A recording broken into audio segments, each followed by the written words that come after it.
ವರದಕ್ಷಿಣೆ ತರುವಂತೆ ಗರ್ಭಿಣಿ ಪತ್ನಿಗೆ ಕಿರುಕುಳ ನೀಡಿ ಹಲ್ಲೆ ಮಾಡಿ ಕೊಲೆಗೈದ ಪತಿ ತಾನೂ ವಿಷ ಸೇವಿಸಿ ಆತ್ಮಹತ್ಯೆಗೆ ಯತ್ನಿಸಿದ ಘಟನೆ ಚನ್ನರಾಯಪಟ್ಟಣ ತಾಲೂಕಿನ ನೊರನಕ್ಕಿ ಗ್ರಾಮದಲ್ಲಿ ನಡೆದಿದೆ. 24 ವರ್ಷದ ನಯನ ಪತಿಯಿಂದ ಕೊಲೆಯಾದಂತಹ ದುರ್ದೈವಿ.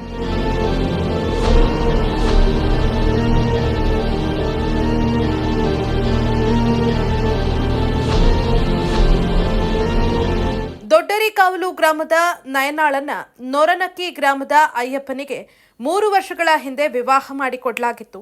ದಂಪತಿಗೆ ಒಂದು ಗಂಡು ಮಗು ಇತ್ತು. ಈಗ 4 ತಿಂಗಳ ಗರ್ಭಿಣಿಯಾಗಿದ್ರು ನಯನ. ಆಕೆಗೆ ನಿರಂತರವಾಗಿ ವರದಕ್ಷಿಣೆ ತರುವಂತೆ ಪತಿ ಕಿರುಕುಳವನ್ನ ಕೊಡ್ತಾ ಇದ್ದ, ಹಲ್ಲೆ ಕೂಡ ನಡೆಸ್ತಾ ಇದ್ದ ಎನ್ನಲಾಗಿದೆ. ಈ ಸಂಬಂಧ ನಯನ 2 ಬಾರಿ ಪೊಲೀಸ್ ಠಾಣೆಗೆ ದೂರನ್ನ ಕೊಟ್ಟಿದ್ರು.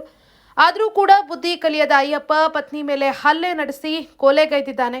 ನಂತರ ವಿಷ ಸೇವಿಸಿ ಅಸ್ವಸ್ಥಗೊಂಡಿದ್ದಾನೆ. ಹಿಮ್ಸಾ ಆಸ್ಪತ್ರೆಗೆ ಆತನನ್ನು ದಾಖಲಿಸಲಾಗಿದೆ.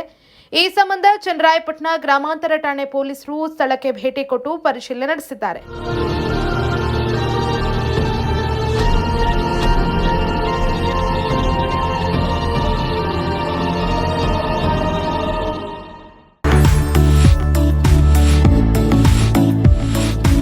ಚಾರ್ಧಾಮ ಪ್ರವಾಸ ಮಾಡಲು ಸುವರ್ಣ ಅವಕಾಶ.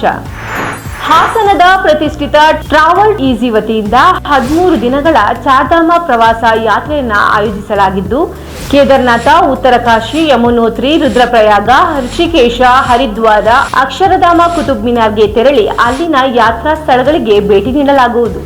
ಯಾತ್ರೆಯಲ್ಲಿ ನಿಮಗೆ ಬೇಕಾಗುವಂತಹ ಊಟ, ತಿಂಡಿ ಹಾಗೂ ರೂಮ್ ವ್ಯವಸ್ಥೆ ಮತ್ತು ನುರಿತ ಅನುಭವಿ ಗೈಡ್ಗಳು ನಿಮ್ಮ ಜೊತೆಯಲ್ಲಿರುತ್ತಾರೆ.